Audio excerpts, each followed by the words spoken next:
ये तो सबसे अधिक स्तर पर देखने वाली केसेस रहते हैं कि बुखार है, सर्दी हुई है, खांसी भी है और कुछ हद तक सांस फूल रही है। ये एक्चुअली श्वास नहीं है, लेकिन श्वास जैसे लक्षण भी दिखाई देते हैं। टिपिकल कफ प्रदान केसेस में ये सब दिखाई देता है। तो ये जो 3 द्रव्य कल्प यहाँ पे बताया है, हालांकि ये बहुत बार इस्तेमाल नहीं किया जाता है। मतलब त्रिभुवन कीर्ति मैं भी मेरे प्रैक्टिस में बहुत रेयरली ही इस्तेमाल करता हूँ। सभी ज्येष्ठ वैद्य भी यही कहते हैं कि बहुत जरूरी नहीं लगता है। क्यों नहीं लगता है?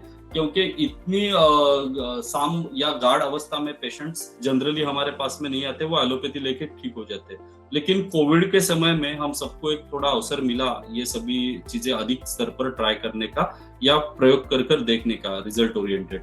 तो इसमें त्रिभुवन कीर्ति, आनंद भैरव और श्वासानंदन गुटिका, ये साउथ का कल्प है सहस्त्रयोगम का, साउथ के फार्मासिस्ट का आता है।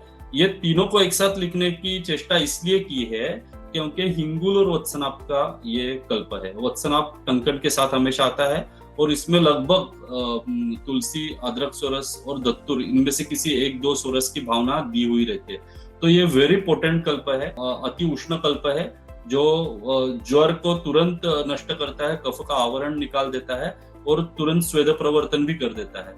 तो इसकी भी मात्रा आप नीचे देखोगे, 125 मिलीग्राम 2 या 3 बार दिन में।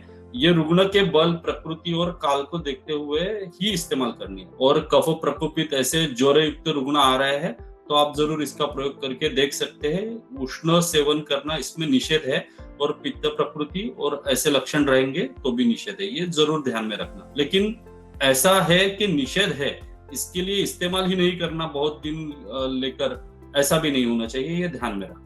तो कफ की प्रकोपित सामावस्था में कास और श्वास में हमने कुछ कल्प देखे।